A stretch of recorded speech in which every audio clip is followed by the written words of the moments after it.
Hello Whiskey Dowlers, welcome to Whiskey Whistle. I'm your host Mark and this is Whiskey Review number 122. Today we're not going to be doing official bottlings from Scotland, but what are known as independent bottles. Now this is from an independent bottler known as Signatory Vintage. They are in fact the owners of Edderdour Distillery, but they didn't start out that way. They started out simply by buying casks, very good quality casks from practically all of the distilleries, and maturing them in their own warehouses and then bottling them on their own. Quick little rundown of the history. Signatory Vintage Scotch Whisky Company began in 1988 in Pitlochry. As I mentioned, they're the owners of Edderdour since 2002. It's a family-owned business, and what do we see here? 1992, they moved to new facilities and got licensed to bottle on-site, and they have a semi-automated system. However, the labeling and many other things are done by hand. And if you get the single casks and the kind of like the really high, what can I call it, really dear bottles, they'll actually be hand numbered in fact.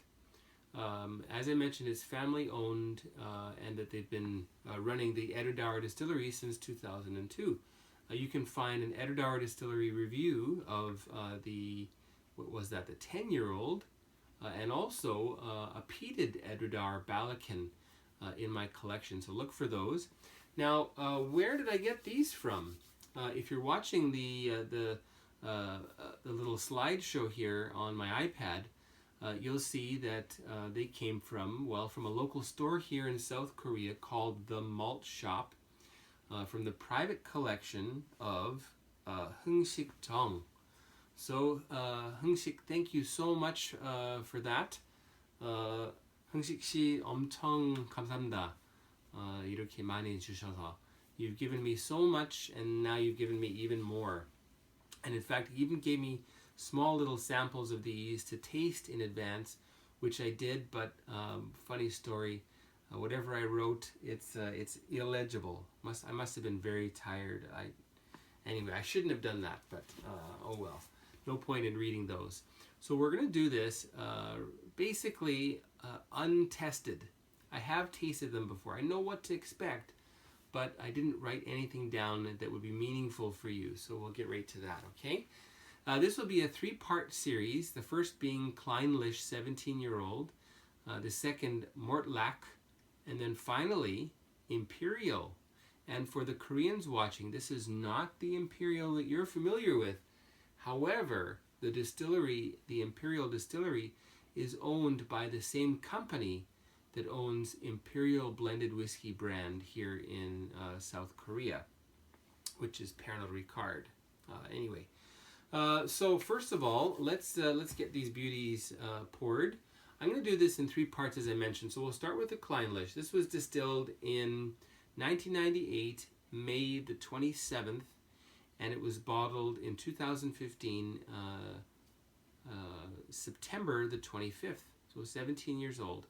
Now this is from their Un-Chillfiltered Collection. That's what the branding of this particular bottle range is called. And you can see the pictures there.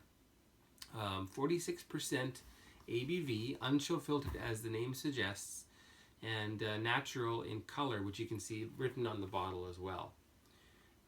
Okay, so this one was matured in a hogshead. All the details are there if you can see them. If you do want to know particulars, then you can ask me and I'll let you know. Pictures, by the way, courtesy of Heung-sik from the Malt Shop. So thanks very much. Let's get that opened. So that's a 50 milliliter little sample. Very, very fragrant. I do like Clynelish.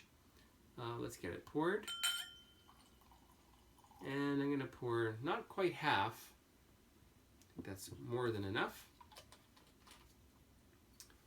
Save a little bit for another day. And you know what I think I should do? Actually, I should pour all of these. Yes, that's what I'll do. I'm going to pour them all so they can breathe. The next one is Mort Lac, which is an 18-year-old. This was distilled 1997, June the 2nd, and bottled 2016, the 7th of January. And I believe, well, that was a little bit of a heavy pour. They've got very, very fresh casks. And they all say hogsheads. Okay, and then the last, the Imperial, 1995, September the 18th, bottle 2016, January the 7th. It's quite a full bottle, Hung Shik, thanks very much. And this one will be a little bit careful with how much. There we go, that's enough. Reason being, the Imperial Distillery is no longer, it was demolished in 2013. Okay, probably to be reborn. There we are. Okay, so in this review, I'm going to start with the Clynelish, and then we'll move on to the Mort Lac, and then finally the Imperial. Generally speaking, when you're having a flight of whiskeys, a bunch of whiskeys that you're tasting, start with the youngest, move to the oldest. As long as you don't drink too much. If you're going to have a lot, well, then you should start with the older and work younger, because you'll probably be a little bit inebriated by the time you get to the end. So, yeah, let's get on to that one.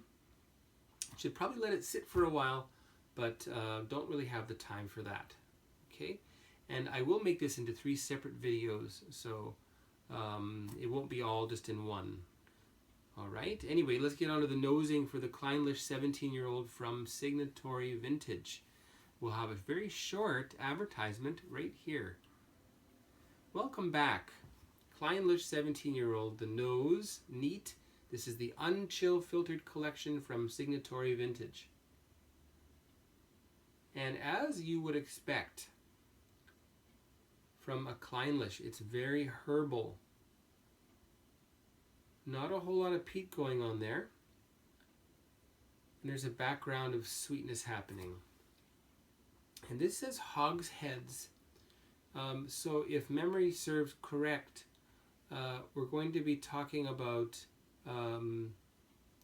slightly larger than normal casks, which would likely have held, I believe, sherry, but then they would be known as sherry casks, so that's a little bit confusing. Doesn't exactly say what the casking was, but I'm not really detecting huge amounts of sherry going on here, so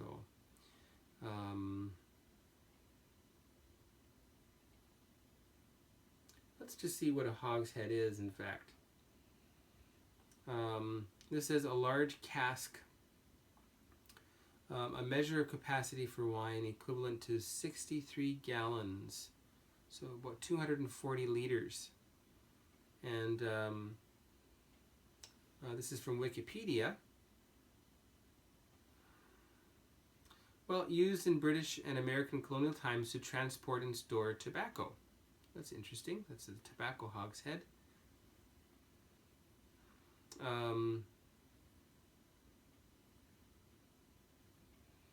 Well, anyway,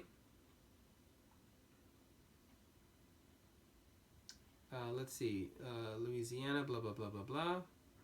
Okay, well, hard to exactly say exactly what this hogshead is, but it is nice. And looking at the color, that's certainly not what you would expect from a sherry-influenced cask.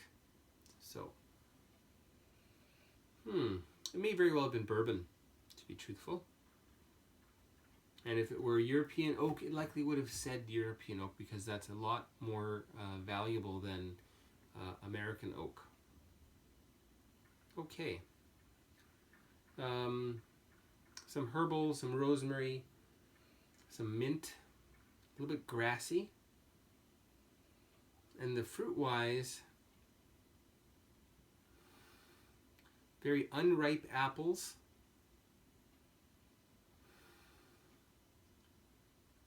Unripe apples. Unripe pears and peaches as well. And the oak is pretty prominent. So very spicy-esque note as well, some ginger. Not so much cinnamon per se, more on the ginger end of things. Let's give it a taste. Again, that's the Clynelish.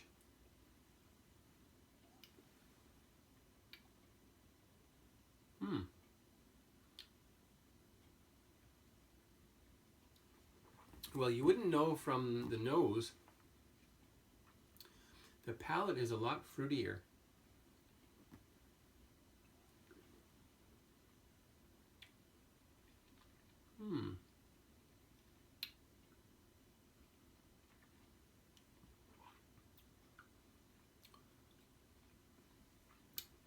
Still a lot of pears and apples and peaches as well, but generally speaking underripe and not cooked, but just fresh.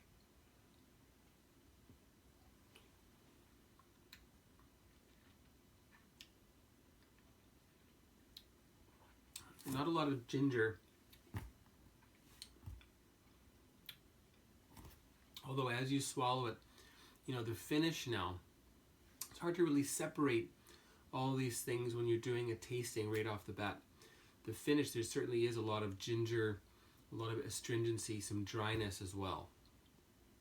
Let's give that one more taste.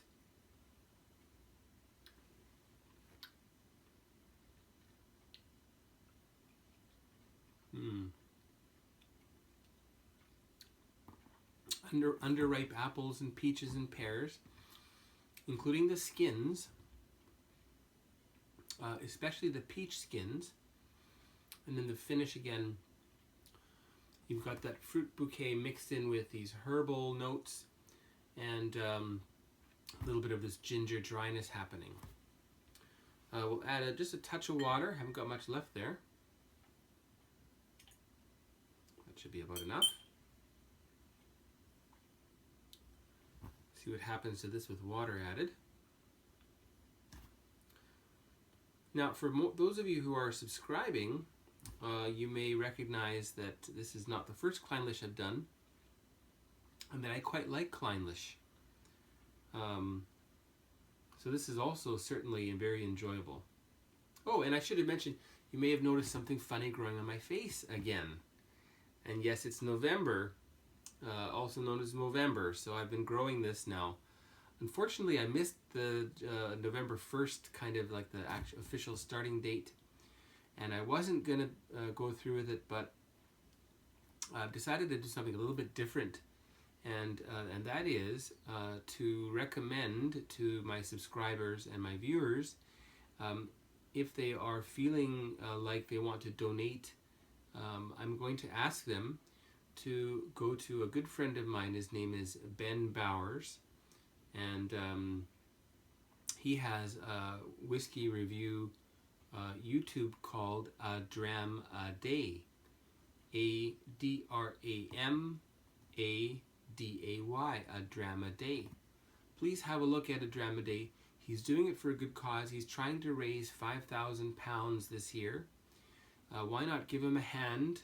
I'll put a link on in my description, so just scroll down a little bit and you'll find the information there.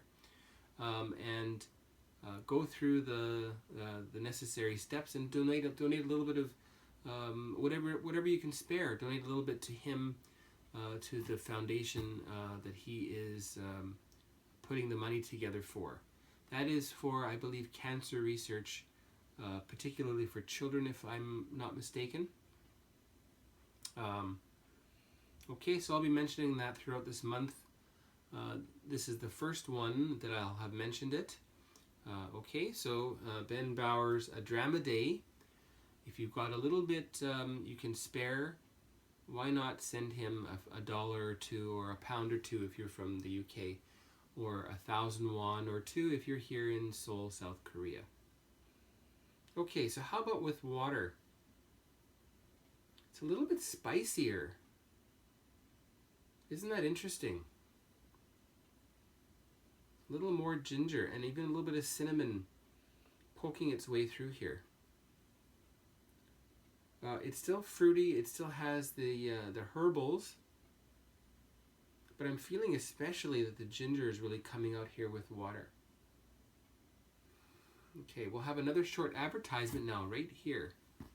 Let's get on to the taste. This is Clynelish 17-year-old from Signatory Vintage Un-Chillfiltered Collection.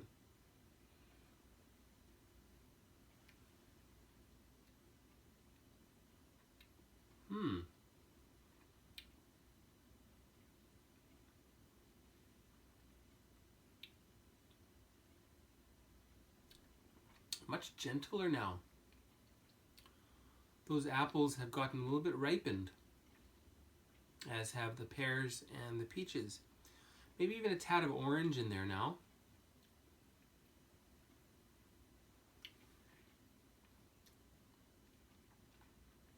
A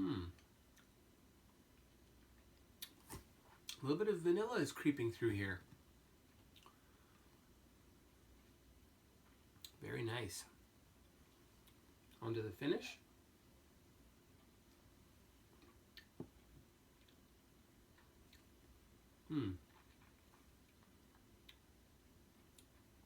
Still very dry, by the way. It's getting dry.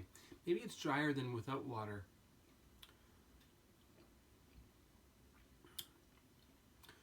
The fruit becomes a little more prominent in the finish. A little bit of persimmon, especially the harder variety. The, what do you call that? The tangam in Korean language, which is a harder kind of persimmon that eats very similar, almost as not as crunchy as an apple, more like a medium ripe pear in the consistency.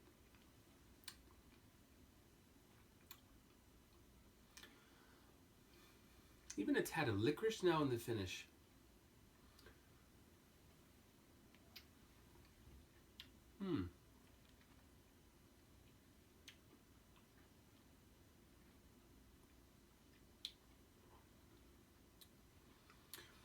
This reminds me of what happens when you put fruit, fresh fruit, apples, peaches, pears, and so on, put that into a salad with some good herbs added, like rosemary and some sprigs of mint. This seems to be the overall effect that I'm getting here with this Clynelish. And it works really well. This is definitely a good cask to look out for from Signatory Vintage, the Un-Chillfiltered Collection, 1998. When did I say it was distilled? 98, May 27th, bottled 2015, September 25th.